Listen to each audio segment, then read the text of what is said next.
beaucoup de sentiments de compassion pour les victimes et leurs familles. Je renouvelle mes condoléances ainsi que celles du chef de l'État, celles du peuple sénégalais, à l'endroit de toutes les victimes des accidents de la circulation notés ces derniers jours. Souvent, quand ça arrive, les gens prennent avec une fermeté des engagements.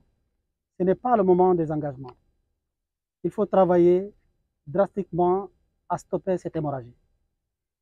Pour cela, il y a des mesures structurelles.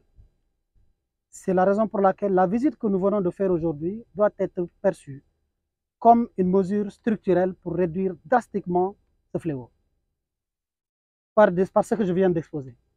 Mais il faut un garrot à toute hémorragie, en attendant de soigner, en attendant la thérapie.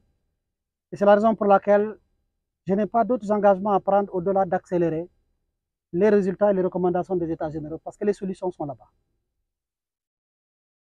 Et nous avons fini le travail de toilettage, de relecture des États généraux. Ça peut paraître théorique au moment de la douleur si j'évoque cela.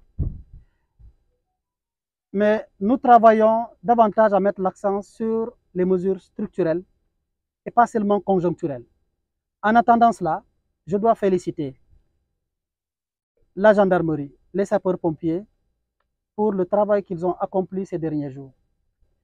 Nous avons notre part parce que certains véhicules comme celles qu'on dénomme communément les YAS, il y a de l'impair dans le nombre de places qui sont dédiées, chose qui a été prise en charge dans les dernières 72 heures pour une correction drastique.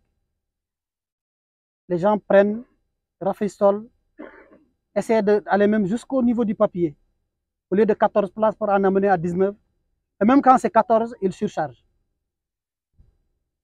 Il est demandé de la part de l'État d'avoir des infrastructures qui permettent de circuler en toute sécurité. Nous y sommes. Mais en attendant, à beau avoir une infrastructure, aujourd'hui, l'un des accidents les plus mortels, c'est passé dans une voie qui ne souffre pas,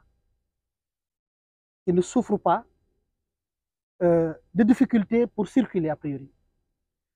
Ça veut dire que lorsqu'une autoroute est belle, fluide, et que l'indiscipline s'invite, ça devient plus mortel qu'une mauvaise route. C'est pourquoi nous en appelons à tous les conducteurs à la discipline.